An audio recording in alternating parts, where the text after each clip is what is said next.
Rowena has one fear: the mating bond. To her, it's not a blessing, but a cage that shatters the will. King Leonardo, a powerful Lycan grieving his first mate, has one vow: he will only claim another if his ancient, primal wolf bows first. When Rowena flees the ceremony in terror, she hides in the one place she believes is safe, the king's own chambers. He finds her. The impossible happens. He claims her. But when she runs from the bond, the humiliated king locks down the fortress. Now, two men are hunting her: the king she's fated to, and the traitorous Beta who wants to use her to destroy him.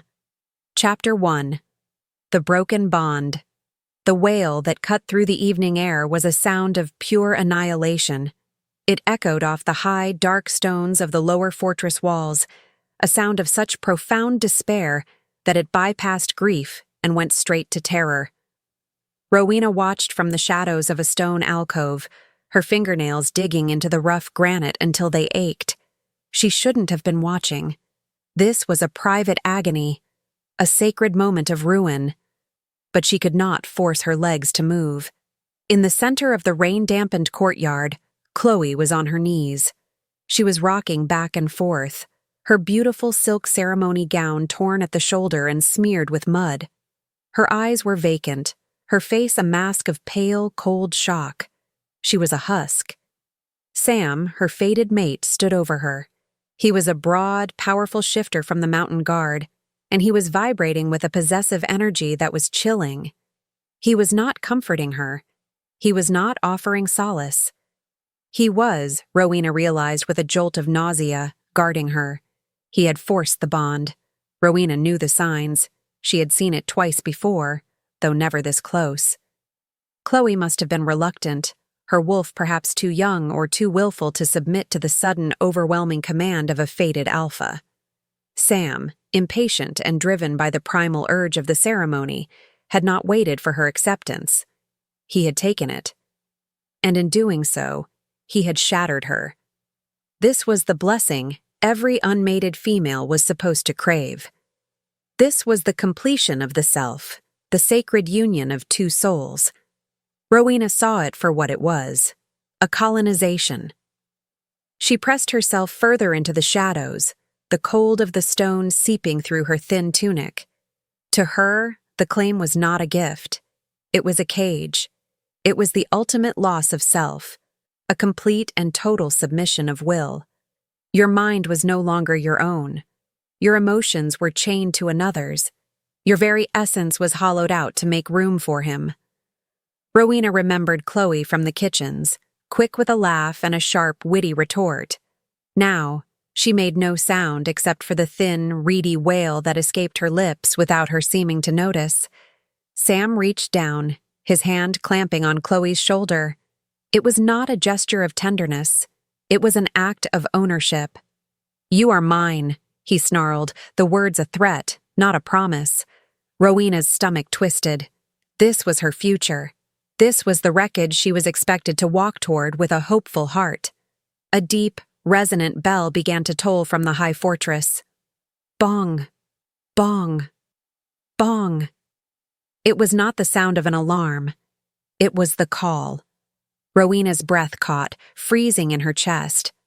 The summons.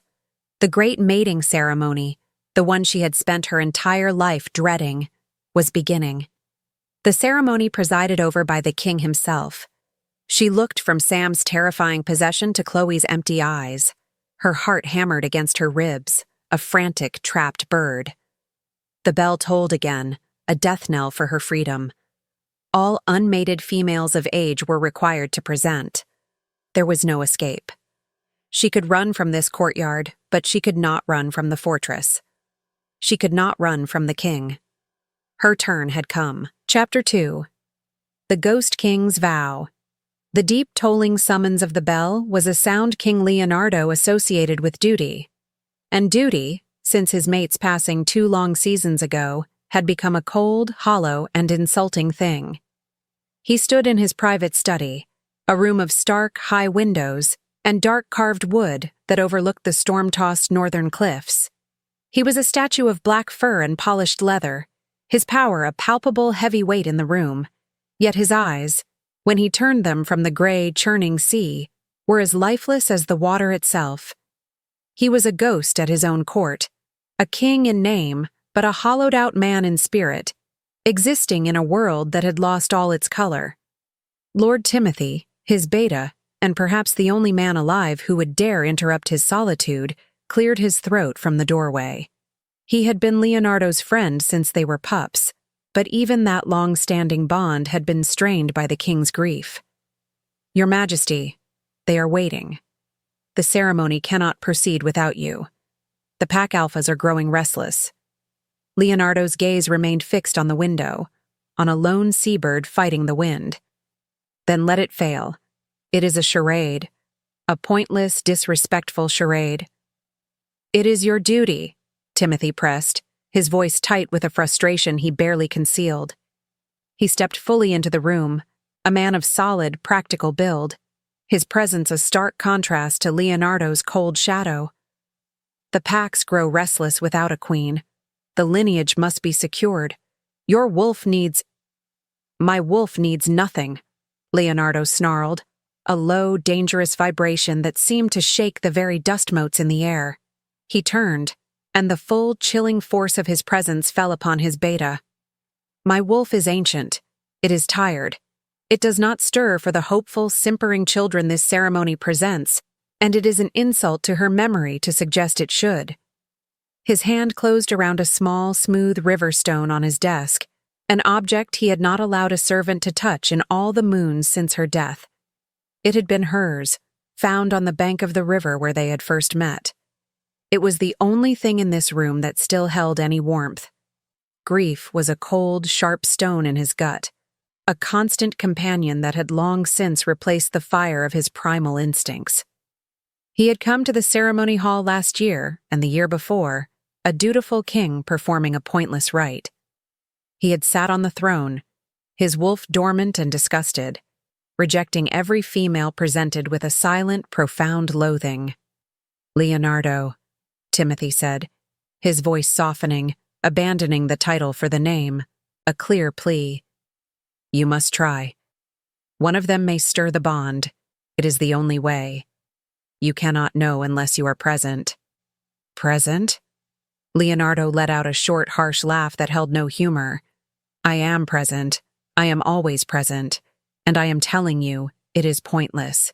They are weak. They are not her." "Then what is it you want?" Timothy's patience finally snapped, his own voice rising. "For the bloodline to end? For the court to fracture into competing claims? Your grief is a luxury the kingdom cannot afford, my friend. You must choose." Leonardo stalked to the center of the room, his long dark hair brushing the high collar of his tunic. He was enraged by the expectation, enraged that they would ask him to replace what was irreplaceable. He would go, because duty, that cold and hollow master, demanded it.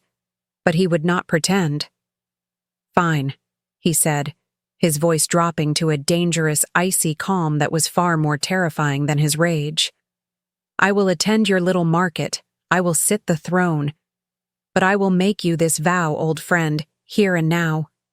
He lifted his chin, his silver eyes flashing with a cold, absolute power. "I will not claim another. I will not accept a new mate. Not unless my ancient primal wolf, the beast that has slept since she died, the part of me that is no longer human, wakes. And not only wakes, but bows to them." Timothy visibly paled, his ruddy complexion turning the color of ash. "Your Majesty, that is madness. A Lycan King's wolf does not bow. It is the primal alpha. It has never happened in all of recorded history. It is an impossible standard." "Exactly," Leonardo said. He swept past his stunned beta, his long black coat swirling around his boots, and strode from the room. He would go to his throne. He would sit through the farce. He would endure their hopeful, fearful faces. And he would end it, secure in the knowledge that his impossible vow would keep his grief and his first mate's memory perfectly, agonizingly intact. Chapter 3. The Unwanted Ceremony. Rowena was herded into the great hall with the other unmated females, her limbs stiff with a terror so profound it felt like paralysis. The hall was a vast, echoing cavern of stone, the walls rising into deep shadows far above, the air heavy with tension and the combined cloying sense of hundreds of shifters. It was not a celebration, despite the rich tapestries and the blazing torches. It was an inspection. It was a culling. She kept her head down, her eyes fixed on the worn leather slippers of the girl in front of her, trying to count the stitches in the seam. She tried to make herself small, to disappear into the crowd of silk and wool, to become just another shadow on the wall. But the line shuffled forward, a slow, relentless dirge, moving them all toward the great, elevated dais at the front of the hall. Then the main doors at the far end, two massive slabs of iron-bound oak, opened with a resounding, echoing crash. A hush fell over the room, so total and so immediate that Rowena felt her own breath catch in her throat. The shuffling stopped. The nervous whispers died. King Leonardo entered. He did not walk like a man. He moved like a shadow, a dark, fluid presence that seemed to drain the warmth and light from the room as he passed. He was a ghost on his own throne. He ascended the steps to the dais without a glance at the assembly and settled into the massive, carved chair, his expression one of complete, cold indifference.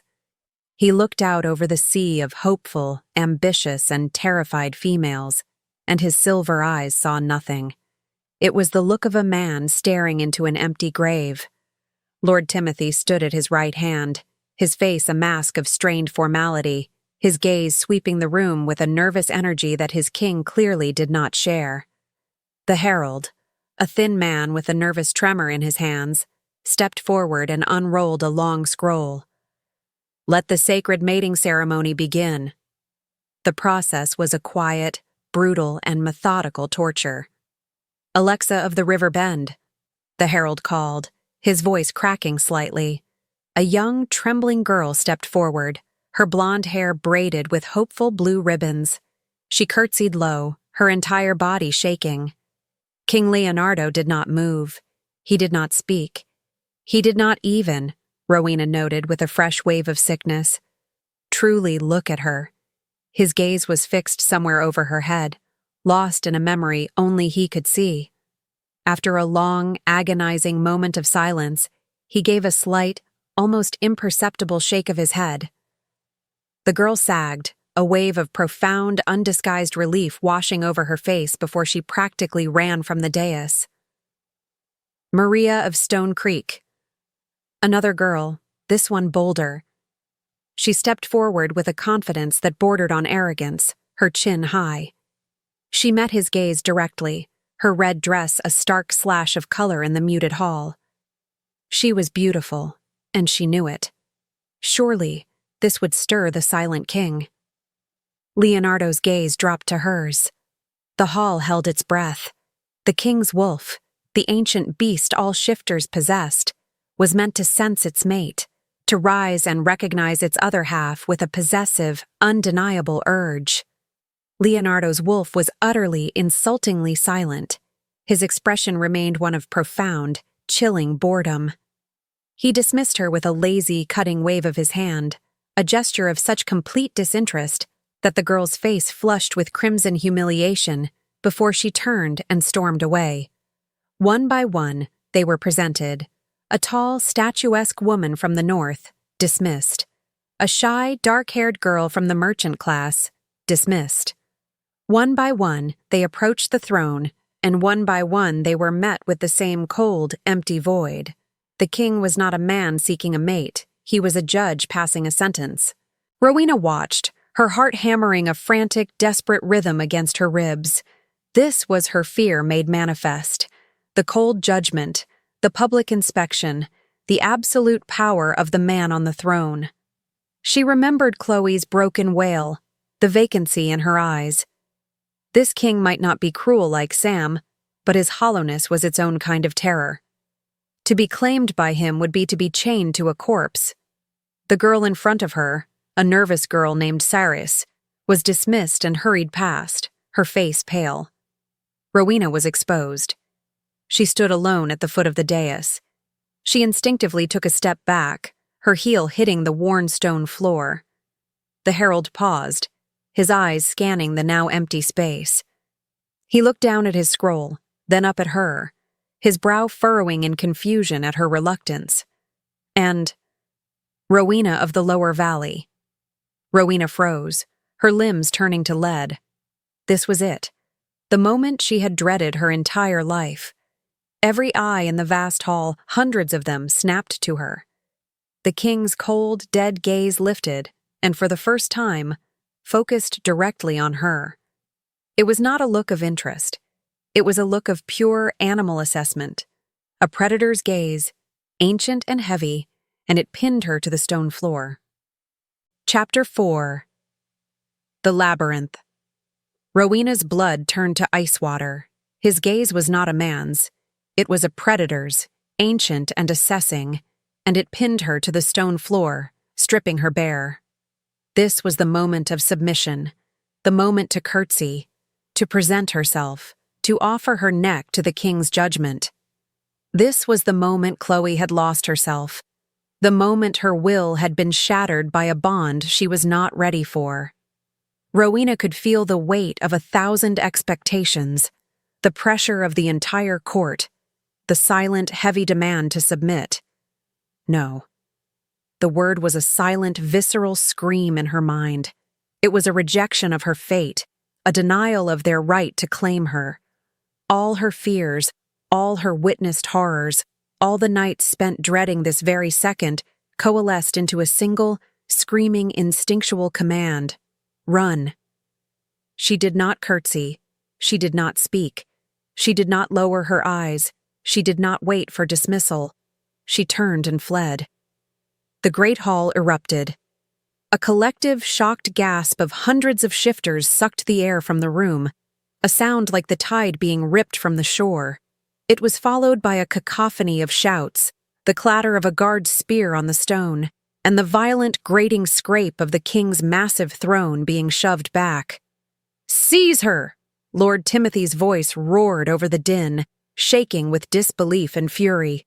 "Lock the hall!" But Rowena was already gone. She was small and fast, fueled by a terror so pure it gave her wings. She slammed through a side door used by servants, her worn slippers sliding dangerously on the polished stone floor. She heard a guard lunge for her, his gauntlet scraping the wall where she had been a second before, the metallic sound sparking her panic higher. She was in the fortress proper. But the fortress was not her home. She was a creature of the lower valley, of open fields, small cottages, and familiar woods. This place was a keep of impossible size and wealth, a fortress built for war and defense, not for comfort. It was a stone trap. She took a left, her breath tearing at her lungs, and ran down a long, tapestry-lined corridor. The woven figures on the walls seemed to watch her, their stitched eyes full of silent accusation. The hall ended in a stone wall and 2 identical arched doorways. She chose the right and burst into another hall, this one colder and darker, the air still and heavy. Heavy boots echoed behind her, magnified by the stone. They were gaining. "Seal the east wing!" a voice bellowed, the sound distorted by the long, winding passages. "She went toward the private quarter." Rowena had no idea where the east wing was or what the private quarter signified. The halls were a sophisticated, endless maze designed to confuse invaders. Every turn looked the same. Every archway was a perfect copy of the last. She was an animal in a trap, and the walls were closing in, the sounds of her pursuers seeming to come from all directions at once. She scrambled around another corner and skidded to a halt, her hand slamming into the cold granite to stop her fall. A patrol of 3 guards stood at the far end of the corridor, their backs to her, clearly moving to seal the exit she had been aiming for. They hadn't seen her. Rowena ducked back, her heart feeling as if it would burst from her chest. Her lungs burned. Her legs ached with a deep, trembling weakness. She was hopelessly, terrifyingly lost. There was no out. She leaned against the cold stone, gasping, her mind racing. She couldn't keep running. She was a valley rabbit in a den of wolves. Speed was not enough. She had to hide. She forced herself to move, quieter this time, her feet now silent on the stone. She slipped down a narrow, shadowed passage she had missed, one that was clearly not a main thoroughfare. The air was still, the stone a darker, more imposing cut. This was a private wing, one where servants likely did not tread without invitation. It was silent. The shouts of the guards were distant, muffled, as if they were in another world. She crept forward, every nerve alight. The hall was lined with portraits of grim-faced ancestors, their painted eyes seeming to follow her in the gloom. At the very end of the corridor, a single, massive door, carved with the deep relief of a slumbering wolf, stood slightly ajar. A gap, a shadow, a place to hide. Chapter 5. The King's Sanctum. She didn't hesitate. Hope was a desperate, foolish thing, but it was all she had. She shoved her shoulder against the heavy wood, wincing as it moved with a near-silent, oiled groan on massive hinges. She was small, and the door was built for a giant. She slid through the gap and pressed the heavy door shut, leaning her full weight back against it until the latch settled with a soft, definitive, and terrifyingly loud click. The sound was a hammer blow in the sudden total silence.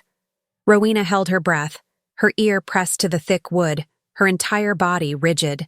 She waited for the sound of boots, for the shouts of discovery, for the door to be ripped open. Nothing. The pursuit was gone, its echoes lost in the labyrinthine halls she had fled. She was, for the moment, safe. She let out a single, shuddering breath and sagged against the door, her knees weak with relief. For a long moment, she just stood there in the darkness, allowing her hammering heart to slow, her lungs to stop burning. She had done it. She had escaped the ceremony. She had escaped the guards. Slowly, her eyes adjusted to the gloom.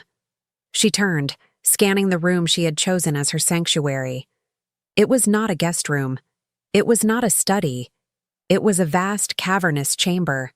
Moonlight from a tall, unshuttered window pooled on the floor, illuminating a space dominated by a massive, unlit hearth that could have roasted an ox, and a bed so large it looked built for a god. Furs were draped over heavy, dark-wood chairs, each one appearing large enough to seat 3 men. The room was immaculate, cold and utterly, overwhelmingly masculine. It was a room designed for power, not for comfort, and it was saturated with a scent she had never experienced, yet recognized on a primal, instinctual level. It was not the familiar smell of the pack guards or the shifters in the valley. This was the scent of dominance itself. It was the scent of cold mountain stone, of ancient power, of storms, and something primally, dangerously lupine.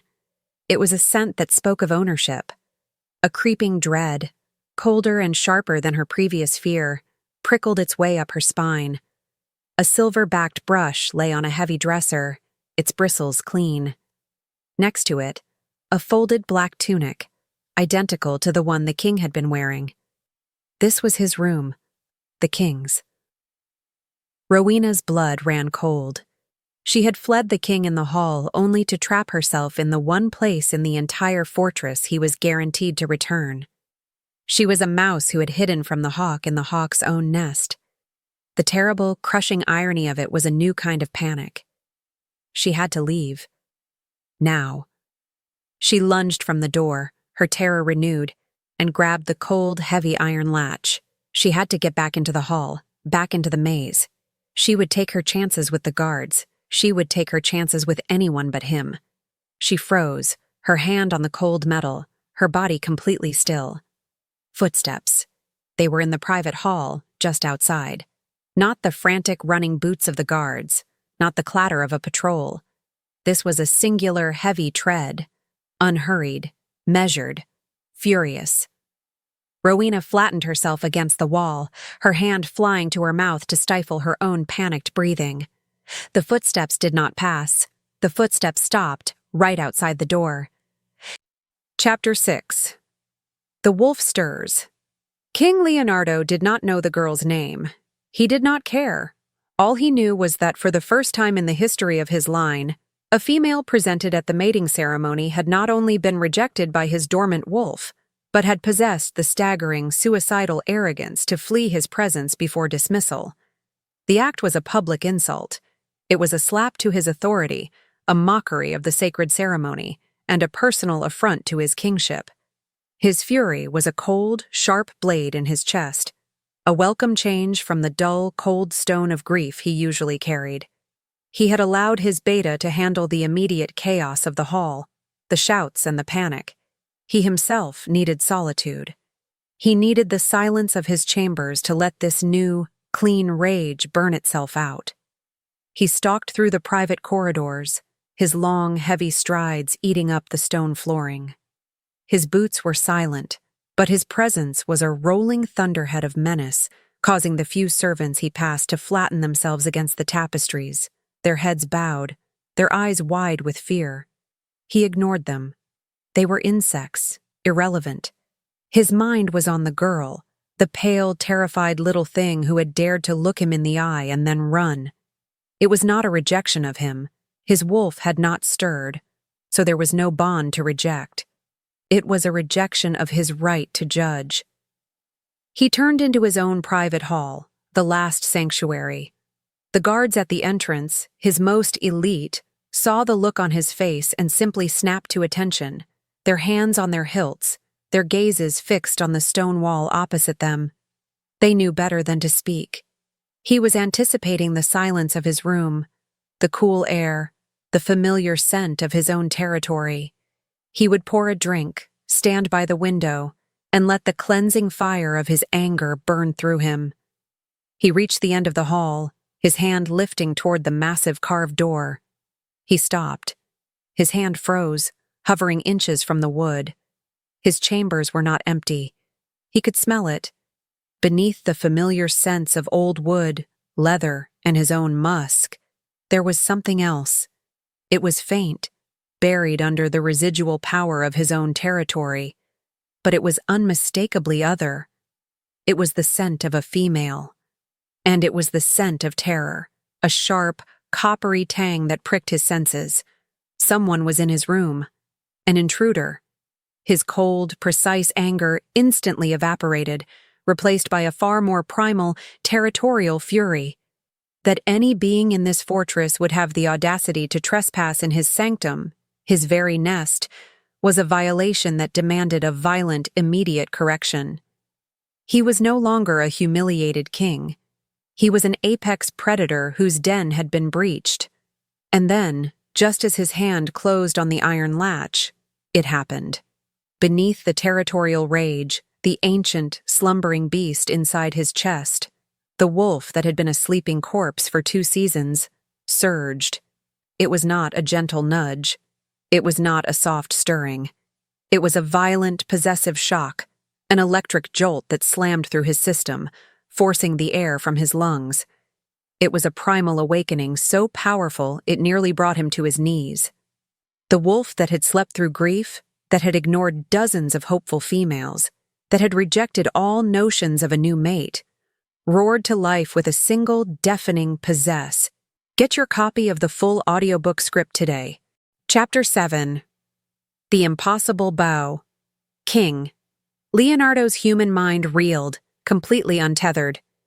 The shock of his wolf's sudden, violent awakening was a physical blow, a staggering force that left him momentarily breathless. The beast was screaming, clawing at the inside of his chest, roaring a single, possessive, impossible word. Mine. Mine. Mine. His human intellect was completely eclipsed, drowned by a tidal wave of instinct he thought had died with his first mate. That ancient, primal part of him had recognized the scent inside his room, and it was now demanding, with all the force of his bloodline, to claim what was inside. He no longer cared for the latch. His grip on the handle was purely reflexive.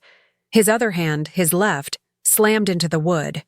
His claws, dormant for months, ripped free from his fingertips, shearing through the air and gouging deep, splintering wounds in the oak. He didn't just open the door, He threw it from his path. The massive slab of wood rocketed inward, slamming into the interior stone wall with a crash that shook the entire wing. Dust rained down from the doorframe, and there she was. She was flattened against the far wall near his dresser, her hand half raised to her mouth. It was the girl, the pale, trembling, disrespectful little mouse who had fled the great hall. Her eyes were impossibly wide, locked on him, reflecting the moonlight from the window. They were not the eyes of a person. They were the eyes of a deer cornered by a wolf pack, filled with a pure, undiluted animal terror that he could smell from across the room. She was paralyzed, a rabbit frozen in the hawk's shadow. His human mind, what little was left of it, was baffled. This cowering, terrified creature? This is what his ancient wolf had awakened for? This is what it was screaming to claim? Rowena saw him fill the doorway, a figure of pure, undiluted shadow and rage. He was not the cold, hollow king from the throne. This was a monster. His claws were bared, his silver eyes now burning with a molten, terrifying light. This was death. She knew it. She had run from the ceremony only to trap herself with the executioner. He took one step into the room, his power rolling off him in suffocating waves. He was going to kill her. He was going to tear her apart for the disrespect, for the intrusion. And then, the world stopped. Leonardo's human mind was still spitting questions, his rage at her disrespect warring with the wolf's primal command.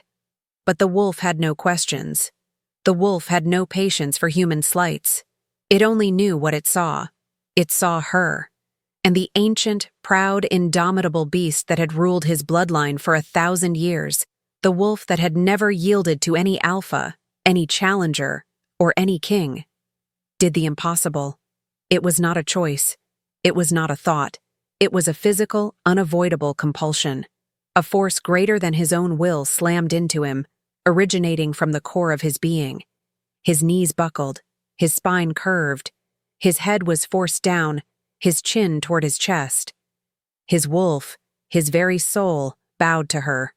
It was an act of ultimate, primal submission. The impossible vow he had made to Timothy, the vow he had created to ensure he would never claim another, had just been met. He was stunned. His mind was a void of pure, silent shock.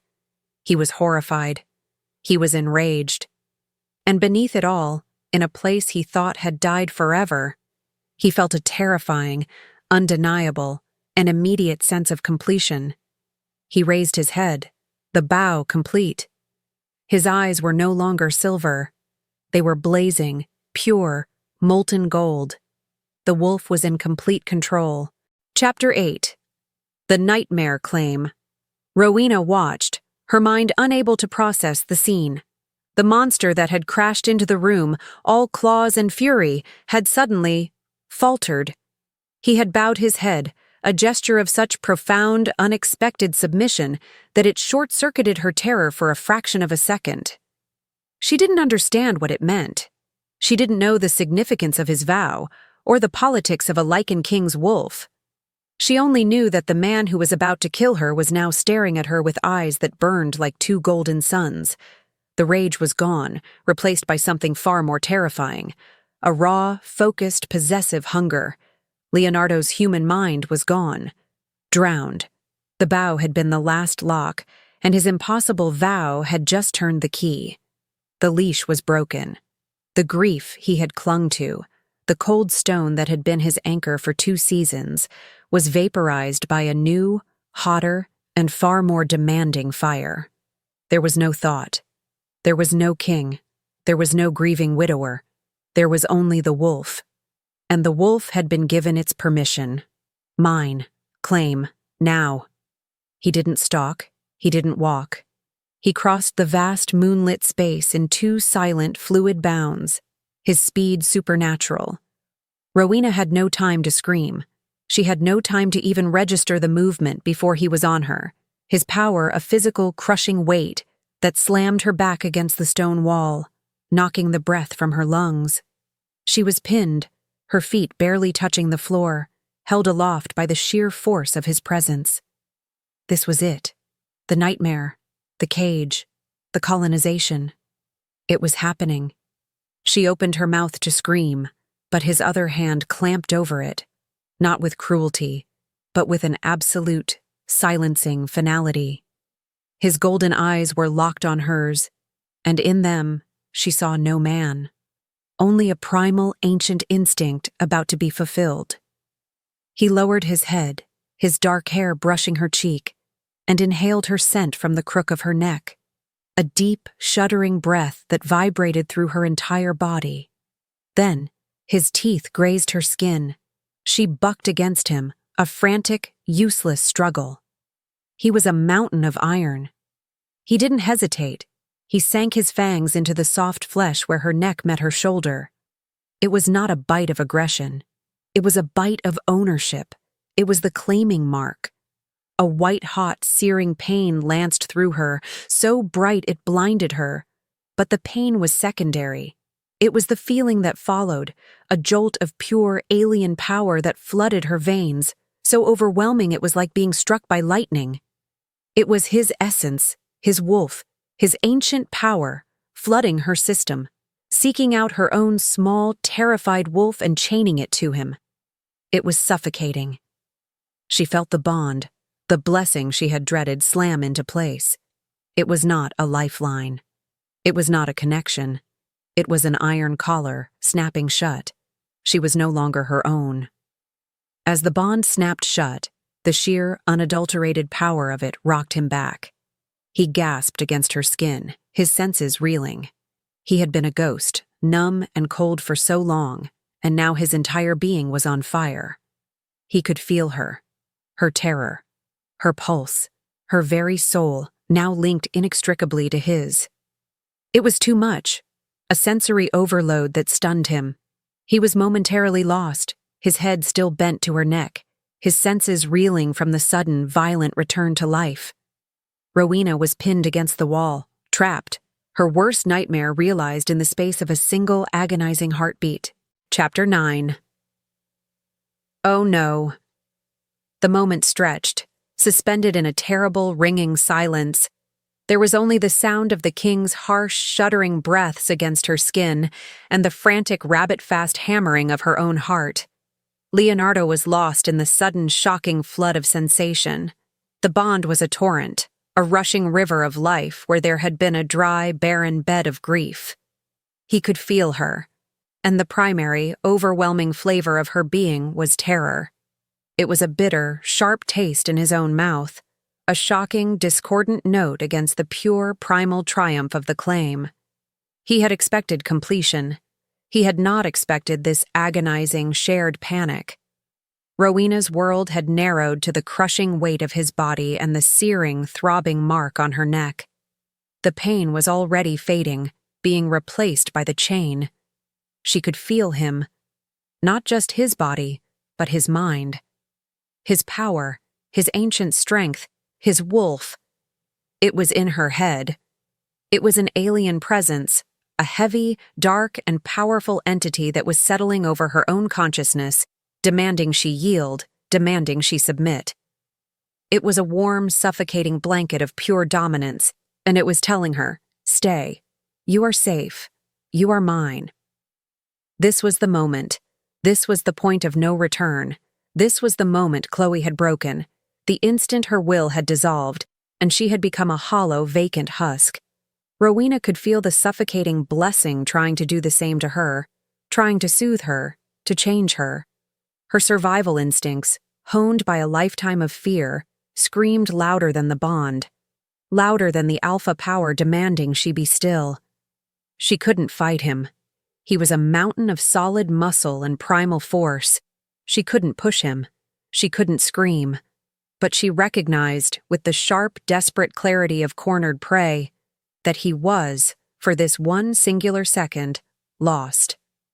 He was stunned by the very bond he had forced on her. His grip, which had been iron, was momentarily slack. His head was still bent, his senses reeling. He was, for this one heartbeat, vulnerable. She didn't fight. She didn't push. Her survival instinct was not to fight the predator. It was to flee the trap.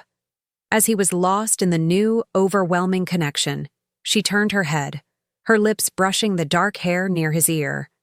She whispered two small, broken, breathless words. "Oh no." And she moved. It was not a shove. It was a duck. She was small, and he was unbalanced, still leaning his weight against her. She collapsed her own legs, letting her body go limp, and slipped down under his arm. He grunted, surprised, his grip closing on empty air. In that 1 second of imbalance, she was free. She scrambled on the floor, her slippers finding purchase on the smooth stone, and sprinted for the one thing that offered escape, the massive open doorway. She didn't look back. She slammed through the open doorway, her breath sobbing in her chest, and fled back into the private hall. Leonardo, his senses still reeling, finally processed what was happening. His head snapped up. His mate, his claimed mate, his fated mate, was running. A sound of pure, disbelieving, animalistic fury tore from his throat. Chapter 10. The Fractured Bond. Rowena was a blur of pale fabric, disappearing down the private hall. Leonardo stumbled forward, his mind a warring chaos of primal, triumphant instinct and shocking, absolute rejection. She ran. The words did not compute. She was his. He had claimed her. His mark was on her skin. His wolf was in her head. By all natural and primal law, she should be clinging to him, submitting, seeking his protection. Instead, she had fled. His wolf, which had been howling in triumph only a moment before, was now screaming, a sound of profound, agonizing, and bewildered rage. He lunged after her, but as she ran, the new bond, so powerful and overwhelming a moment ago, was stretched. It was a living psychic link, and it was not meant to stretch this way, not moments after its violent creation. It was meant to be reinforced with proximity, with scent, with acceptance. Her terror-fueled flight was pulling it taut, stretching it thin, past its breaking point. It did not just stretch, it fractured. Leonardo roared and clutched his chest, a pain so profound, so physically agonizing, that he staggered, slamming his shoulder into the stone wall of the corridor. It was a psychic tearing. It was not the dull ache of grief. It was the sharp, white-hot agony of his very soul, just made whole, being ripped in two. The agony was blinding, more intense than any physical wound he had ever suffered. His vision blurred, and for a moment, the world went gray. Through the haze of his own pain, he stumbled out into the private hall, his claws extended, his teeth bared. He saw her, a small, desperate figure, disappear around the far corner at the end of the long corridor. At that exact, terrible moment, Lord Timothy and a patrol of 6 royal guards, drawn by the king's first thunderous roar, skidded to a halt at the other end of the hall. They stopped. They froze, and they saw it all. They saw their king, disheveled, his tunic torn at the collar, his claws extended, his eyes wild with the golden fire of the wolf. They saw the deep, fresh gouges in his own chamber door. The air in the corridor was thick, saturated with the unmistakable primal scent of a fresh, violent claim. And they saw the girl fleeing him. The humiliation was a physical blow, colder and sharper than his grief had ever been. It was more painful than the fractured bond. His fated mate, claimed, had run, in his own fortress, in front of his own men. The act shattered the last remnants of his human control. He threw his head back, and the sound that tore from his throat was no longer human. It was the roar of the Lycan King, an ancient, terrifying sound amplified by the stone, a sound of agony and absolute authority. "Lock down!" The guards flinched, their hands flying to their weapons. "Seal the gates! Seal every door! Find her!" His voice cracked with a rage that was barely contained. "No one gets out!"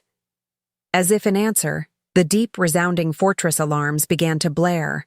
a sound of utter panic and emergency that echoed from the high towers to the deepest foundations.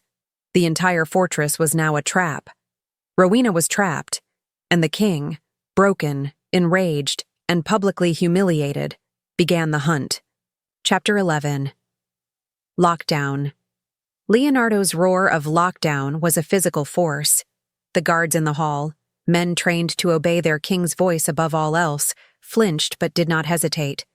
They turned and ran, their heavy boots slamming on the stone, their own voices bellowing the orders, relaying the king's fury. Lockdown! By the king's command! Seal the gates! Man the walls! Leonardo leaned against the wall, his chest heaving. The pain was extraordinary. It was a jagged, hollow void where the bond had been, a psychic amputation. Every breath was an agony, a fresh tearing of the spiritual wound. But the pain was secondary to the humiliation. His men had seen it. Timothy, his oldest friend, his beta, had seen it. He, the Lycan King, the apex predator of his line, had been run from by a small, pale, unnamed female. The shame was a cold fire that burned hotter than the bond's agony. The fortress alarms, silent for decades, erupted. It was not a bell, but a deep, resonating horn, a sound of war and imminent invasion. It was a sound of ultimate emergency, one reserved for a direct assault on the keep. It penetrated every stone, a guarantee that every shifter, every guard, every servant was now on high alert, their hearts pounding with fear. Rowena. Her name was a whisper from the fractured bond, a name that was now a curse etched in his very being. He pushed off the wall, his body rigid with a new, cold fury. The wolf was still in complete control, but its initial stunned bewilderment had been burned away, replaced by the predator's single-minded need to hunt, to retrieve what was stolen, to reassert his dominance. He heard the distant, grinding crash of the main portcullis, a sound that shook the very foundations of the mountain. The great iron gates, counterweighted by tons of stone, slammed shut. The fortress was sealed. Every postern gate, every grate, every door. No one was getting in, and more importantly, no one was getting out. Timothy approached him, his face pale, his expression a mask of confusion and deep, profound shock. Leonardo, Your Majesty, what has happened? Who was she? You claimed her. Leonardo turned his burning golden eyes on his beta. She is mine, he snarled, the words a low guttural promise. And she is in my fortress. He didn't wait for a reply. He stalked past his beta, ignoring the agonizing tear in his chest. The pain was no longer a weakness. It was a beacon. It was a tether. He could feel her, a frantic, terrified pulse of light in the dark, a frantic heartbeat that was not his own. Split the patrols, he commanded over his shoulder, his voice a low growl that carried the length of the hall. I want her found. I want her brought to me, unharmed. The last word was a threat, a promise of what would happen to any who failed that command. He moved, not toward the search parties, but away, into the shadows. They could search, but they didn't have what he had. He had the bond. He could feel the echo of her terror, a feeling that was now inextricably linked to his own pain. He let that pain guide him, a raw, open wound leading him to its source. He didn't wait for Timothy's assent. He launched himself down the corridor, moving with a silent, terrifying speed, following the pull. He didn't need to see her or hear her. He could feel her. Chapter 12. An Old Friend's Resentment. Lord Timothy stood frozen in the corridor, the king's feral roar still echoing in his ears. He watched Leonardo disappear into the shadows, a primal, feral hunter, a creature of pure, uncontrolled instinct. The alarms blared, and guards ran past, their faces grim and confused. He was the beta. He was in command. Patrols! He bellowed, his voice snapping with an authority he had perfected over the last 2 years. Captain, take your quadrant. I want the lower levels and the old servants' passages sealed. Move. She is small, unarmed, and terrified." The guards dispersed, grateful for the direction in the middle of the chaos. But as they ran, Timothy's mind was not on the search. It was on what he had just witnessed. He claimed her. Not a high-born female. Not a political match. A small, terrified, unnamed girl who had fled the ceremony. And Leonardo, the Ghost King, had not just stirred. Timothy had seen the gesture, even from the end of the hall. The impossible, submissive gesture. And then, she had run from him. A slow, bitter smile crept onto Timothy's face, hidden for a moment as he turned away. He is weak. The king who had been a hollow, grieving man for 2 seasons was now a feral beast, ruled by an instinct he couldn't control. The resentment, an acidic, burning thing, rose in Timothy's chest. It was fresh. Only 3 moons ago, he had brought a border dispute before the king. The Stone Creek pack, a minor pack, had encroached on his ancestral lands. It was a clear-cut case. An alpha's territory was absolute. He had expected Leonardo to rule in his favor, to punish the lesser pack. Instead, Leonardo, in his cold, hollow wisdom, had looked at the old maps. He had declared the land contested and ruled for a shared hunting ground. He had favored fairness over the loyalty of his own beta. He had humiliated Timothy in front of the entire court. Timothy had served Leonardo faithfully. He had managed the kingdom while his king grieved. He had endured the cold silences, the endless apathy, the ghost of a leader. And this was his reward: public humiliation. Now the king was humiliated. Now the king was feral. Now the king had a new, fragile, terrified mate, a mate who had run. This was an opportunity, a chance to restore the balance, to show the court who the truly strong, stable leader was. "My lord?" the guard captain asked, returning. "What are your orders?" Timothy's expression hardened, his face settling back into a mask of loyal concern. He was the beta. He knew this fortress better than anyone. He knew the hidden ways, the old tunnels, the forgotten rooms. While Leonardo hunted with the raw, agonized pull of the bond, Timothy would hunt with intelligence. "I will coordinate the search from the West Tower," he lied smoothly. "But first, I will check the old cellar passages myself." The girl looked terrified. She would look for a place to hide, a place far below ground. The captain nodded. "Aye, my lord. A good thought." Timothy turned and walked, not ran, toward the stairs leading down. He wouldn't find her for the king. He would find her for himself. If he could get to her first, he could rescue her. He could poison her against the feral king. He could hide her. He could break her. And in doing so, he would break the man who had slighted him. Chapter 13. 2 Hunters. The fortress was a cacophony. Alarms blared. Men shouted. Boots hammered on stone. Leonardo heard none of it. He was moving through a different world, a landscape of pure sensation. The only sound he could hear was the frantic, terrified pulse of the girl. Rowena. Her name was a jagged edge in his mind, a sharp pain. The fractured bond was an agonizing, gaping wound in his chest, but it was also a perfect, undeniable tether. It was a psychic cord that pulled him through the labyrinth of his own home, a home that now felt alien and hostile. He moved with a speed that was not human. He didn't use the main stairs. He vaulted over a balcony, dropping 20 feet to the lower level, landing in a silent crouch that sent cracks spiderwebbing through the marble flagstone. He rose and continued, a black shadow flowing through the chaos he had created. He was pure wolf, running on instinct, his human mind locked away, a prisoner to the beast. His grief, his apathy, his cold detachment, all of it was gone, burned away by this new, singular, agonizing purpose. Find, retrieve, heal. He had to find her. He had to get his hands on her, to hold her, to force her to be still until the bond healed. Her terror was a spike of acid in his own veins, an intolerable sensation. Her flight was an insult, but her fear was a poison. It was contaminating the bond, contaminating him, making the pain in his chest 1,000 times worse. "Your Majesty!" a guard shouted, seeing him. "The West Wing is—" Leonardo snarled, a sound so feral and inhuman that the guard recoiled, slamming his back into the wall and bowing his head in submission. The king didn't slow. He was following the pull. She was close.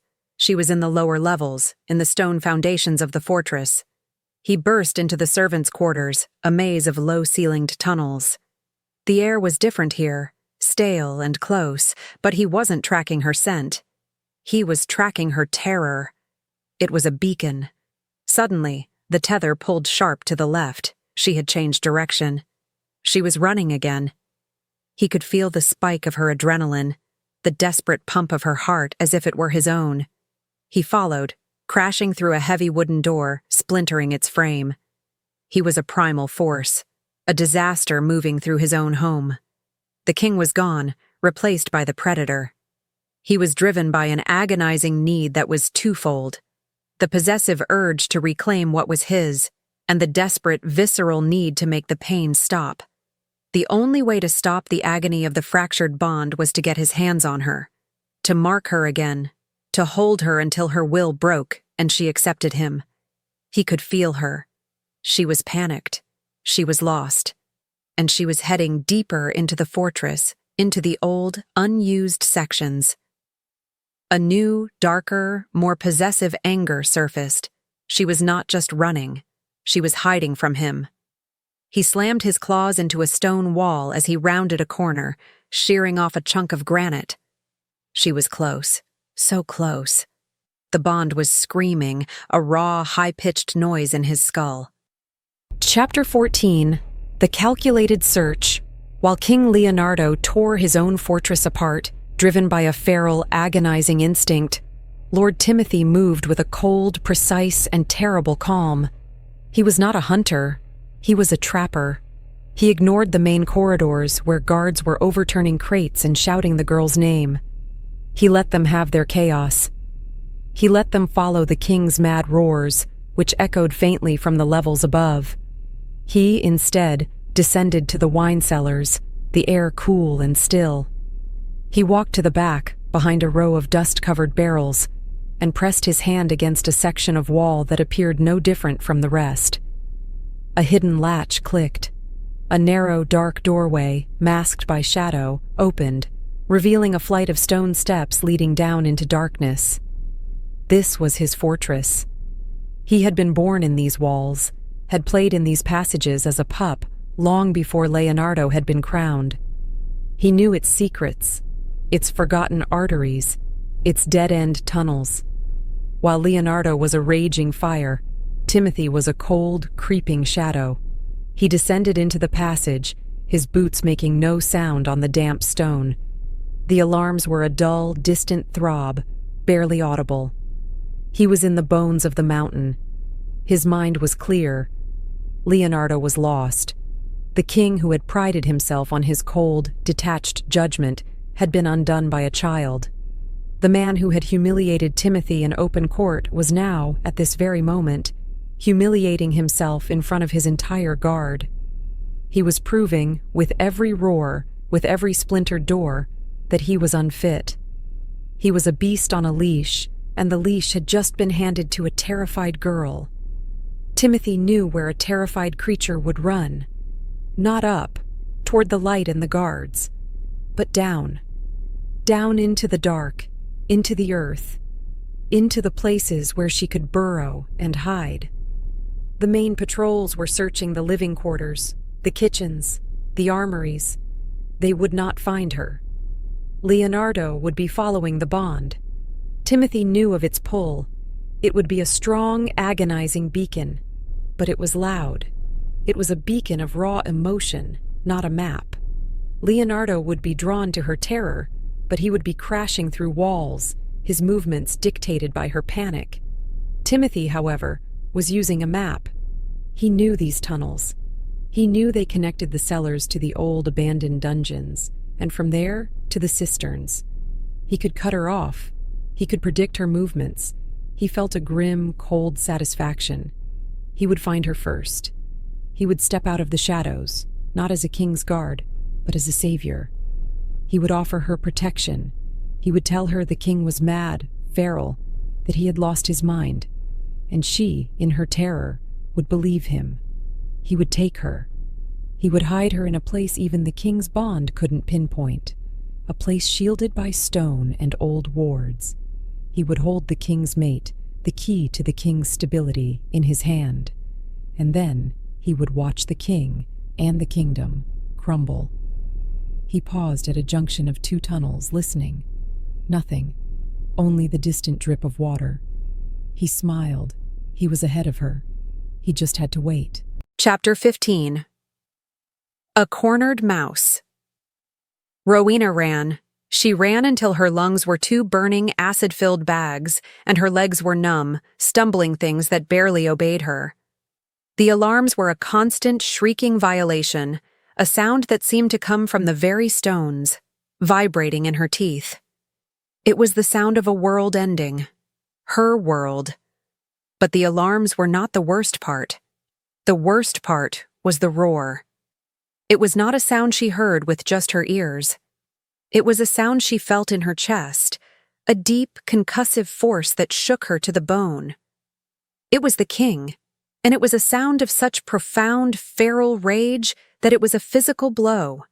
She would hear it, and the mark on her neck, the place where he had bitten her, would throb, a hot, agonizing pulse. The bond, it was inside her. It was a suffocating, terrifying parasite in her mind. It was not a connection. It was an invasion. She could feel him. She could feel his rage, his pain, his possessive, burning need. It was a torrent of emotion so powerful it threatened to drown her own. He was hunting her, and he was using this thing he had put inside her to do it. She was hopelessly lost. She had fled the private hall and plunged down the first set of stairs she found, desperate for the dark, desperate for down. She was in a labyrinth of stone, the air cold and damp. She was somewhere in the foundations of the fortress. She stumbled into a vast, dark room. It smelled of dust and old, dry things. She flattened herself behind a pillar, her whole body shaking, her sobs silent, hitching things that tore at her throat. She had fled the cage only to find herself in a fortress-wide trap. There was no escape. The main gate was shut. She had heard the deep, final crash. Every door would be barred. Every hall would be guarded. Thump, thump, thump. She froze. It was not the sound of guards. It was the sound of her own heart. But she could feel him. The bond was a live wire, and he was drawing closer. His presence was a growing, suffocating pressure. She was the mouse, and he was the hawk, circling, and he knew where she was. She couldn't stay here. She pushed off the pillar and ran again, deeper into the darkness. She passed empty, crumbling cells, their iron doors rusted open. She was in an old dungeon, a place of despair. She burst through an archway into another tunnel, her foot slipping on the damp stone. She fell hard, her knee striking the ground, sending a new, sharp pain up her leg. She cried out, a small, weak sound. She scrambled to her feet, ignoring the pain, and limped onward. She had to hide. She had to find a place he couldn't. A figure stepped out of the shadows in front of her. Rowena screamed, a thin, terrified sound, and fell back, her hands flying to her face. It wasn't the king. It wasn't the blazing golden eyes or the bared claws. It was another man, tall and broad, dressed in the fine leather of the king's court. He wasn't snarling. He held up his hands, his face a mask of calm, deep concern. It was Lord Timothy, the king's beta. He was looking at her not with rage, but with pity. "Hush, child," he said, his voice a low, reassuring rumble. "You are safe. I will not let him hurt you." Chapter 16. The False Ally.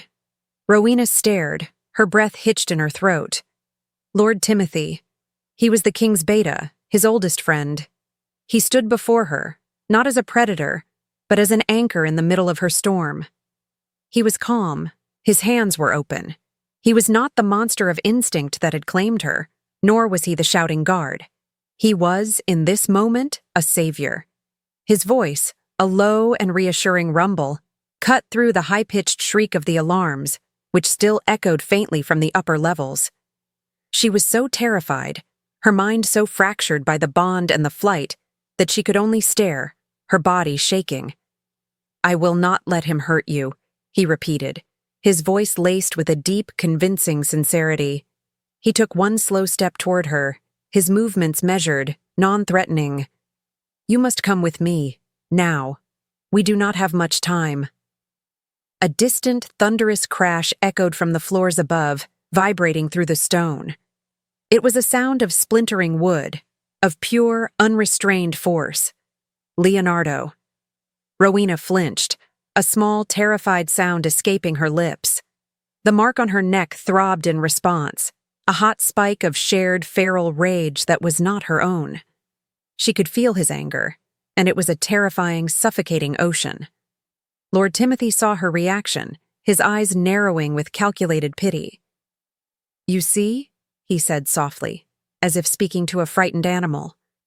"That sound is not your king. Not anymore. I am loyal to Leonardo, but the man up there, the bond, it has broken his mind. He is feral. He is not in control of himself." His words landed like a key in a lock. It made a terrible, perfect sense. The cold, hollow king on the throne, the feral, golden-eyed beast who had claimed her, and the roaring monster now tearing the fortress apart, they were not the same. Of course. The bond had broken him. It explained the rage she felt through the psychic link, a rage that felt so alien, so inhuman. It confirmed her deepest fears, that the bond was not a blessing, but a madness. Why are you helping me?" she whispered, her voice hoarse, her bad knee screaming in protest as she tried to shift her weight. "Because my first duty is to the kingdom, and that feral beast is a danger to it. To you," Timothy said, his voice hard with false conviction. "He is not in his right mind. He cannot be reasoned with. He must be contained. And you, child, you are the source of his madness. He will not stop until he has you, and in his current state, he will destroy you." Destroy you. The words resonated with the sound of Chloe's agonizing wail. Rowena finally, truly broke. A sob tore from her. She was trapped in a fortress with a mad king who was hunting her. "I will help you," Timothy said, his voice firm, authoritative. "I can get you out. I know a way. But you must trust me. Completely. We must go now, before he finds his way down here." He extended his hand. It was a strong, steady, human hand. It was not the hand that had sprouted claws. It was not the hand that had held her pinned to the wall. It was a hand of rescue. Another roar shook the stones, this one closer. Leonardo was in the levels above them, his fury a tangible physical pressure. "Now, Rowena," Timothy urged, his voice sharp.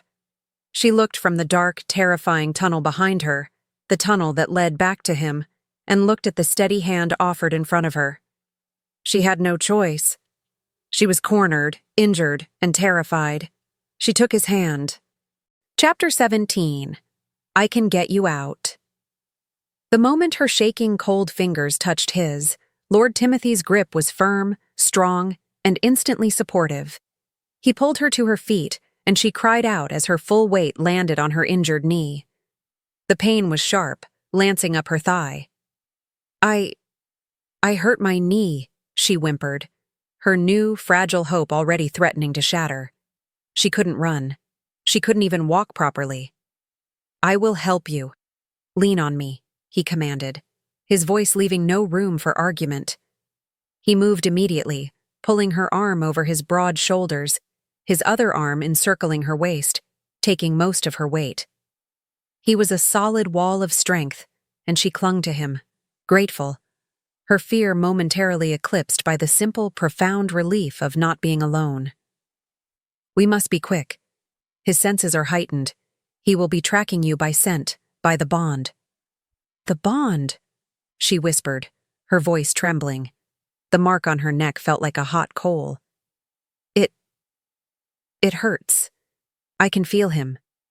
"I know," Timothy said, his voice a low, sympathetic murmur, as he began to lead her away, not back toward the main fortress, but deeper into the shadowed passages.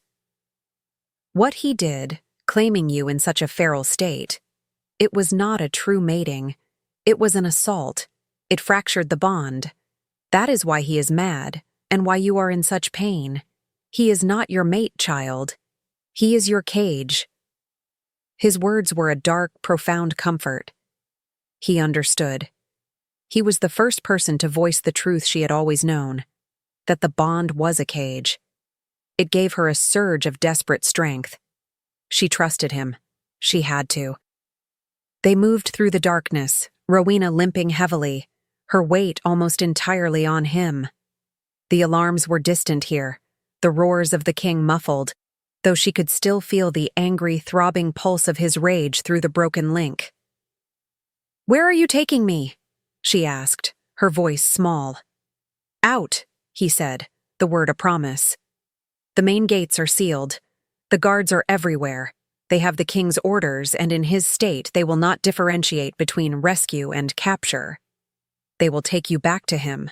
We cannot allow that." He guided her down a set of narrow, crumbling steps, the air growing colder, the smell of damp earth and stone becoming stronger. "There are old ways," he continued, his voice a steady, confident presence in the gloom. "Tunnels known only to the first betas of this fortress, meant for the escape of the royal line. They cut deep under the foundations and emerge in the lower valley, far beyond the outer walls. I can get you out. I have a safe house there.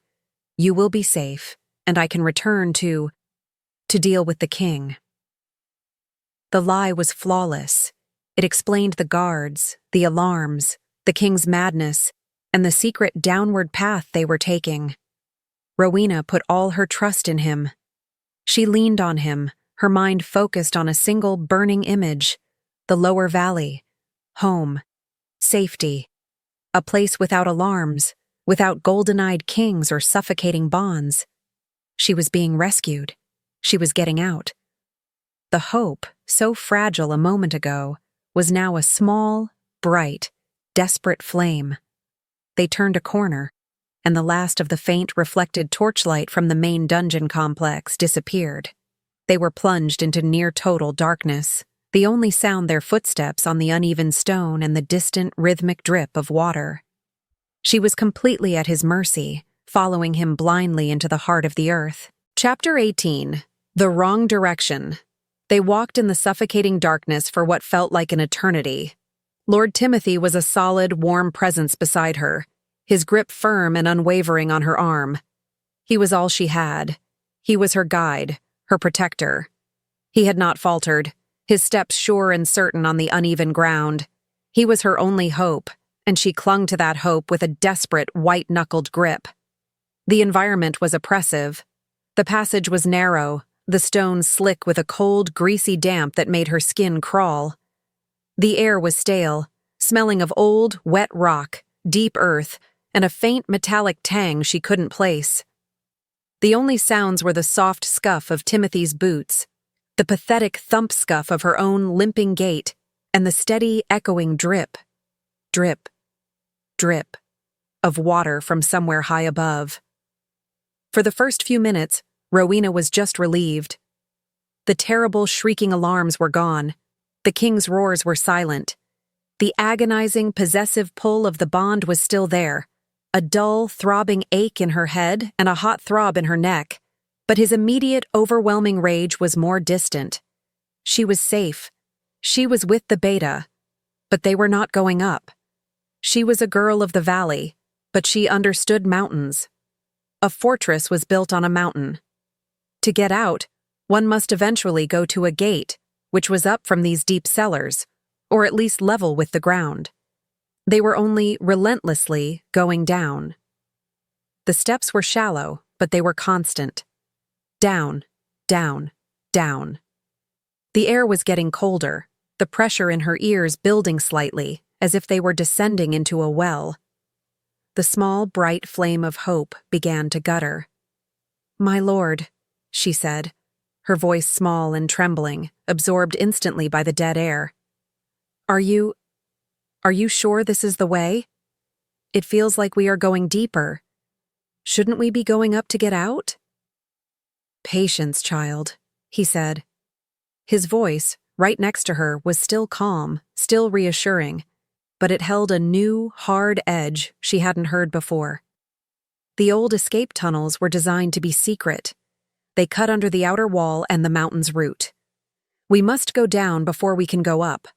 It is the only way to avoid his patrols. Trust me. She had no choice but to trust him. She fell silent, her own breathing sounding harsh and loud in the passage. But the doubt, once planted, had taken root. This didn't feel like an escape. This felt like a tomb. His grip on her arm, which had been supportive, now felt different. It was tighter. Not just holding her up, it was holding her, preventing her from pulling away. A cold, new suspicion began to creep over her, more terrifying than the king's rage. The king was a feral beast, but his intentions were primal, clear. This man was a shadow. The passage finally leveled out. Timothy stopped. Rowena, leaning on him, stumbled to a halt beside him. She could hear him fumbling with something, the metallic jingle of, "A key?" "Here we are," he said. His voice was different now. The warmth was gone. It was flat. He pushed something. A heavy, iron-banded door, one she could not see in the darkness, scraped open on rusty hinges. The sound was not the sound of freedom. It was the sound of a cage. "The final passage," he said. He shoved her, hard, off his arm and into the black space beyond. Chapter 19. The Hidden Dungeon. Rowena cried out, her balance gone. She fell, landing hard on the packed earth floor, her bad knee exploding in a galaxy of white-hot pain. She scrambled back, her hands sinking into the cold, damp dirt, her heart seizing with a new, utterly different kind of terror. "No," she whispered, her voice choked. This isn't a tunnel. This is a room." Lord Timothy stood in the doorway, his broad, tall form silhouetted against the faint gray light of the passage he had led her through. He was no longer her savior. He was a jailer. "You are right," he said. His voice was unrecognizable. The kindness, the pity, the reassurance, all of it was gone, stripped away, revealing the cold, hard, bitter man beneath. "It's not an escape. It's a lesson." "What?" she gasped, pushing herself back until her shoulders hit a cold, damp stone wall. "No, you said he was mad. You said you were helping me. You promised." "He is mad," Timothy snarled, and the pure, undiluted venom in his voice made her flinch. "He is a feral, broken, grieving beast who is not fit to rule. And you are the leash he is choking on." He took a step into the room, and she could see the glint of his eyes in the dark. "I don't understand." "He humiliated me," Timothy hissed, his resentment, held back for so long, pouring out. "He ruled against me, his oldest friend, his beta, in open court. He sided with lesser wolves. He is weak. And now, I will prove it to the entire Lycan world." The truth of her situation, the reality of the trap, slammed into her. This was not a rescue. This was a different cage. "He will hunt you," Timothy continued, his voice laced with a cruel, cold satisfaction. "He will follow that bond you both despise. He will tear this fortress apart, stone by stone, looking for you, and he will fail to find you." He gestured to the room. "These old cells are shielded, lined with iron, buried in the mountain's heart. He can feel your terror, but he will not find its source. He will be a mad king, chasing a ghost. And I will be the loyal beta, trying to hold the kingdom together, while my poor, grieving king finally, completely descends into madness. "No, no, please," she begged, the tears finally coming, hot and fast. "Let me go, please." "I will keep you here," he said, ignoring her as if she were a piece on a game board. "I will break you, and I will show everyone that their king, their great, powerful alpha, is too weak to even hold his own mate. He is nothing." He laughed, a short, ugly, humorless sound that echoed in the tiny, dark cell. "He will tear the fortress apart, and you will just be gone." He stepped back out of the doorway. "No, please, don't!" she screamed, scrambling forward on her hands and knees, her injured leg dragging. She was too late. He pulled the heavy, iron-banded door shut. The thud of it closing vibrated through her bones. And then, the worst sound of all, the heavy, metallic, and final scrape of a massive iron bar dropping into place on the outside. She was alone. She was trapped. She was buried alive. Chapter 20. The Beacon of Terror. King Leonardo was a whirlwind of frustrated, agonizing rage. He was in the lower servants' quarters, a maze of stone and stale air. He had torn the section apart. Crates were splintered, tables overturned, heavy tapestries ripped from the walls. His claws were blunt, his knuckles bloody from punching the unyielding stone. The bond was a torment. It was a dull, sprawling, agonizing ache, a confusing fog of Rowena's residual terror, spread thin, like a scent diffused in a blizzard. It had no direction. He could feel her fear, but it was a general, ambient feeling, not a location. He had been running in circles for what felt like hours, his primal instincts screaming at him, his human mind desperately trying to claw its way back to the surface. He was failing. He had lost her. In his own fortress. He leaned against a cold stone wall, his massive chest heaving, his breath hitching. The pain of the fractured bond was immense, a hollow, tearing void. But the humiliation, the failure, was worse. Where is she? He slammed his fist back into the wall, and this time a raw, broken sound, part growl, part sob, was ripped from his throat. And then, it happened. The dull, agonizing, sprawling ache in his chest exploded. It was not a dull throb anymore. It was a single, sharp, incandescent spike of pure, unadulterated terror. It was so violent, so potent, that he roared, clutching his chest as if he had been physically stabbed. This was a new terror. It was not the breathless, panicked fear of being hunted. It was the cold, hopeless, final terror of being trapped. It was the shock of betrayal. It was the absolute, suffocating despair of a cage door slamming shut. It was so pure, so concentrated, it cut through his own rage like a lightning bolt. The fog of her fear was gone, burned away by this new, high-pitched, desperate signal. The bond was no longer a confusing, ambient ache. It was a beacon.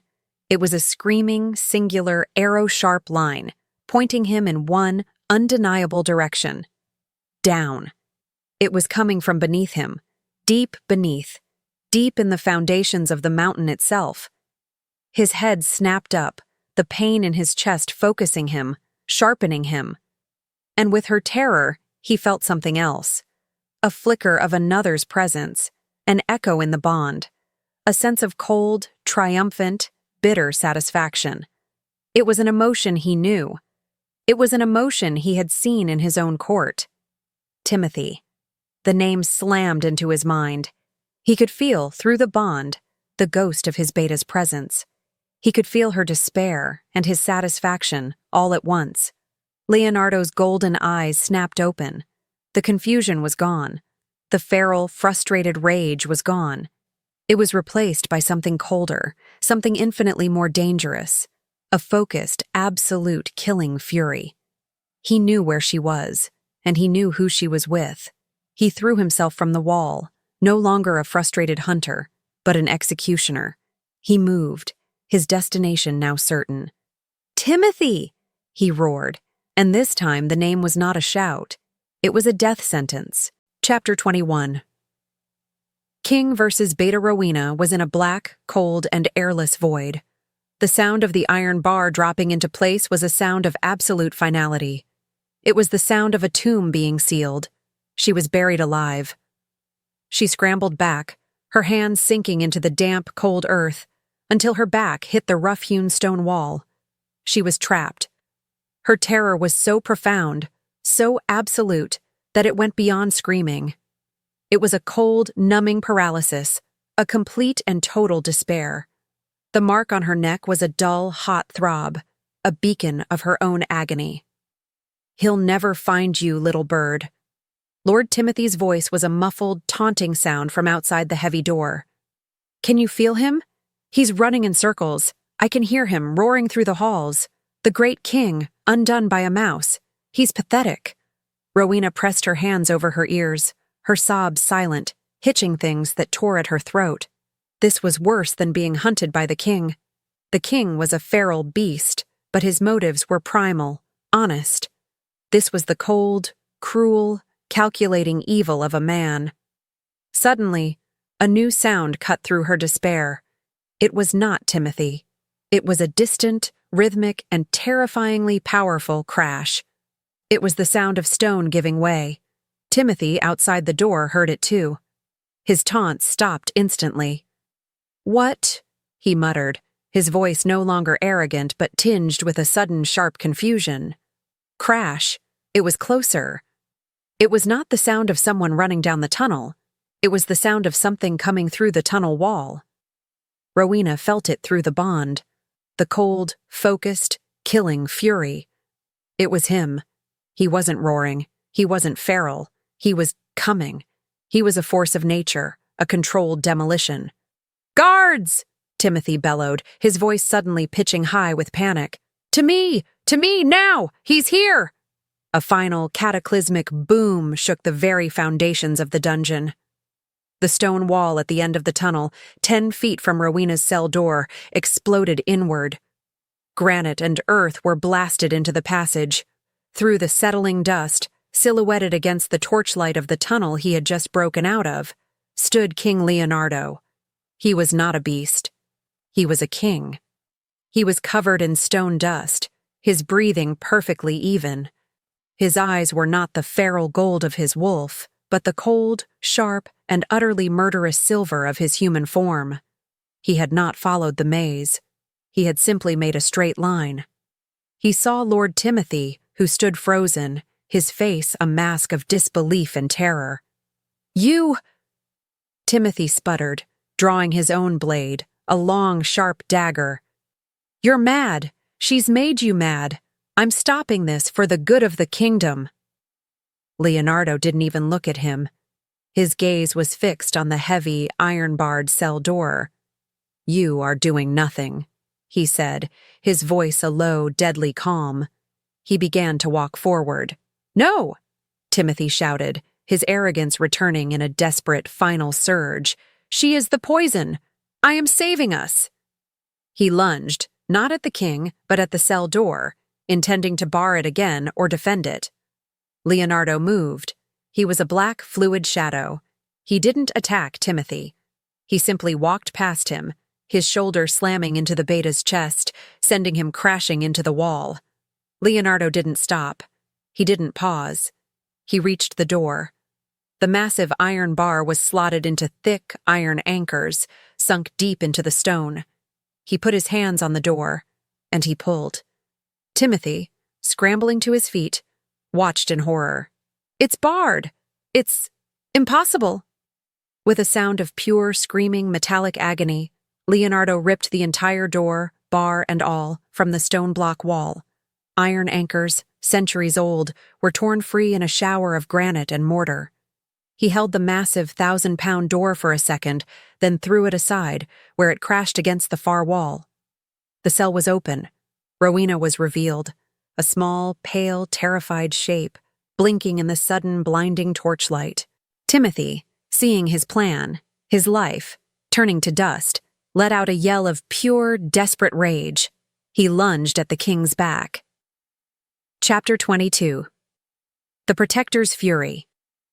Leonardo spun, his reflexes a liquid, impossible blur. He caught the dagger-wielding wrist of his beta in a grip of iron. The snap of bone was loud and sickening in the narrow stone tunnel. Timothy screamed, a high-pitched, agonizing sound. His dagger clattered uselessly to the floor. "I taught you that move, old friend," he panted, his face white with pain and fury, clutching his broken hand. "You always favored your left." "You are not my friend," Leonardo said. His voice was cold, devoid of all emotion. This was not the grieving king. This was not the feral beast. This was the protector, and his rage was a focused, glacial, and utterly inhuman thing. Timothy, driven by desperation, lunged with his good hand, his shifter claws extending, aiming for Leonardo's throat. He was still fighting the man he knew, the king lost in grief. He was not prepared for the speed of a king fueled by a new, whole, and righteous bond. Leonardo didn't parry. He didn't block. He met the attack head-on, his own hand clamping around Timothy's throat, lifting him off his feet and slamming him into the stone wall. The impact was a dull, sickening thud. Rowena watched, her hand over her mouth, her back pressed to the cold dirt of her cell. The two most powerful shifters in the kingdom were fighting to the death, and she was the cause. "She made you weak," Timothy choked, his legs kicking uselessly. "No," Leonardo snarled, his face inches from his traitorous beta. "She made me whole." He didn't give Timothy a warrior's death. He didn't use claws. He slammed his free fist into Timothy's chest, a brutal, punishing blow. The sound of ribs cracking was like breaking branches. He hit him again, and again. It was not a fight. It was a dismantling. It was a cold, calculated, and brutal execution of his power. He was systematically destroying the man who had threatened his mate.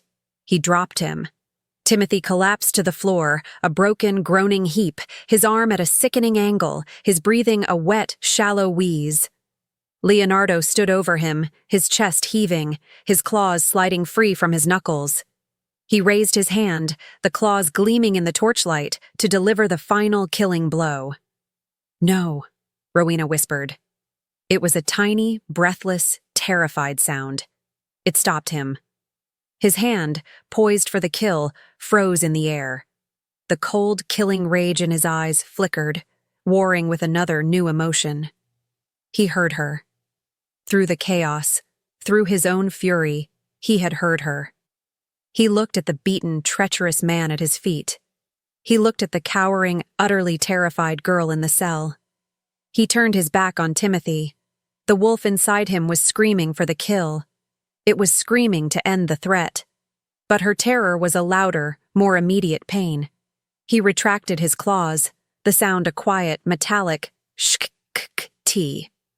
"Guards!" he roared, his voice echoing up the passage. The sound of running boots was immediate. The royal guard, having followed the sounds of his destructive path, skidded to a halt at the end of the tunnel, their faces pale. "Take this, traitor," Leonardo commanded, his voice shaking with a control that was more terrifying than his rage. "Take him to the high dungeon. He will await the court's judgment. He is not to be harmed further. He is not to be spoken to. He is to be left, alone." The guards, stunned, hauled the broken, groaning Timothy to his feet. As they dragged him away, Timothy's hate-filled eyes met Leonardo's. Leonardo just watched him go, his expression unreadable. The hall was suddenly deafeningly silent, save for Rowena's small, panicked breaths from the shadows. The guards were gone. Timothy was gone. He was alone with her. He turned. Chapter 23. The Trembling Hand. He was a terrifying sight.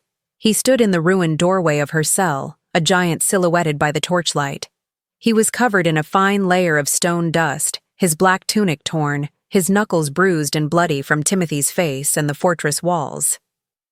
His silver eyes were not cold, not feral, but they burned with a raw, contained power that was almost worse.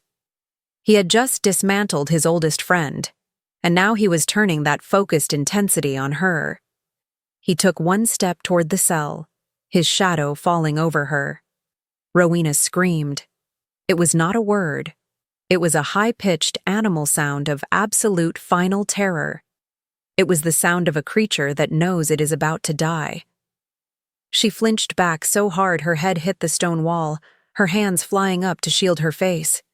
She was shaking so violently she could barely stay upright. She was not seeing a rescuer. She was seeing the next and final monster. Her scream hit him harder than a physical blow. It stopped him, dead in his tracks, 1 foot inside the cell. His entire body went rigid. The man who had just torn a fortress and a shifter apart froze. In that moment, his human mind, the part that had been locked away by grief and then by primal rage, slammed back into place. He was no longer seeing a mate to be retrieved. He was seeing a terrified, traumatized girl. He was seeing the result of his own actions, the claim, the hunt, the roars, the terror. He was seeing the source of her fear, and for the first time, he realized with sickening, soul-crushing clarity that it was him. He looked at his own hands. They were bloody. His claws, he realized, were still partially extended, a low-level possessive reflex. His wolf was still surging, his wolf, snarling with pride and possessive victory. She is safe. Take her. She is ours. But she was not safe. She was terrified. Of him. He would not be the beast Timothy claimed he was. He would not be the monster she saw. He closed his eyes, his breathing harsh. Rowena, peeking through her fingers, saw his entire body go tense, a statue of warring instincts. He was vibrating with a power he was visibly struggling to contain. A low growl rumbled in his chest, a sound not of aggression, but of profound internal conflict. Then, slowly, agonizingly, he forced his claws to retract. The sh-kt sound was sharp in the silence. He opened his eyes. The burning, primal fire was gone. They were just silver, and they were filled with a raw, agonizing, and unfamiliar emotion. He held out his hand. It was his right hand, the one he had used to beat Timothy, the one he had ripped the door from the wall with. It was bruised, bloody, and covered in grime, and it was trembling. It was shaking with the sheer animal effort of his control. He was fighting his own nature, his every instinct, his very wolf, for her. He held his hand out, palm up. An offering, not a command. "I will not hurt you," he said. His voice was a wreck. It was raw, guttural, and broken, as if it was being torn from his throat. "You are mine." He visibly swallowed, the words tasting like ash. "You are mine, to protect, not to terrorize." Chapter 24. The First Choice. Rowena stared at the hand. It was the hand of the monster, the hand of the king, the hand of the beast who had claimed her. It was covered in blood and dust, and it was trembling. That, more than anything else, finally reached her. Not his power, but his control. Not his rage, but his restraint. He was a force of nature, and he was holding himself back, fighting his own instincts, for her. He was offering, not taking. He was not the feral beast who had claimed her in the dark. He was a man fighting to be something else. The bond was still there. It was a humming, living wire inside her. But it was not screaming with his rage anymore. It was quiet. It was just there. And in the silence of this cold, dark dungeon, with her enemy defeated and her fear finally heard, it no longer felt like an iron chain. It felt solid. It felt like the only other living, warm thing in this cold, dark world. It felt like a lifeline. He did not move. He did not press her. He just waited, his hand outstretched, his body trembling with the effort. He was giving her the choice. This was her first true choice. Not to run, not to hide, not to react. This was her first choice to act. Slowly, her own hand, shaking just as much as his, lifted from her lap. It was the single most terrifying thing she had ever done, more frightening than running from the ceremony. She inched forward, her injured knee scraping the dirt. She placed her small, trembling, and dirty hand in his. The moment her skin touched his, a jolt of pure, white-hot energy sparked between them. The fractured bond, the agonizing, tearing wound that had been screaming in both their chests, suddenly sealed. It was not a violent claim. It was not a collision. It was a quiet, profound click, like a dislocated bone snapping perfectly, wholly, back into place. The agonizing tear in both their chests vanished, replaced by a deep, sudden and overwhelming warmth that stole their breath. Leonardo's knees buckled. He gasped, his eyes closing, his grip tightening on her hand as if it was the only thing holding him up. He sank to one knee before her in the dirt. She did not pull away. She was still terrified, but she was no longer alone. A week later, the Lycan court was assembled. Lord Timothy, healed but broken, stood in the center of the great hall. He was publicly stripped of his ranks, his lands, and his name.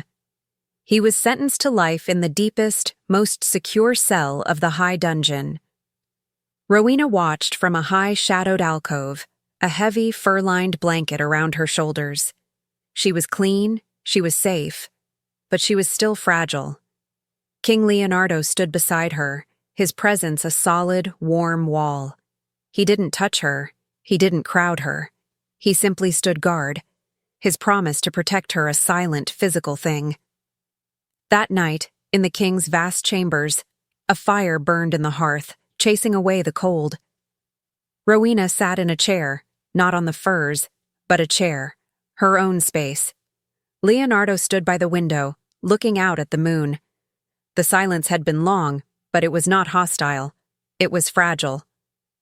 "You are safe here, Rowena," he said, his voice quiet, still raw. "You are safe." She looked at him. He was no longer the ghost on the throne. He was no longer the beast in the dark.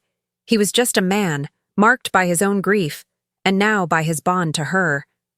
"I know," she whispered. It was not an end. It was not trust. It was not love. But the bond, whole and warm between them, was no longer broken. And for the first time, in the quiet of the room, it felt like a beginning.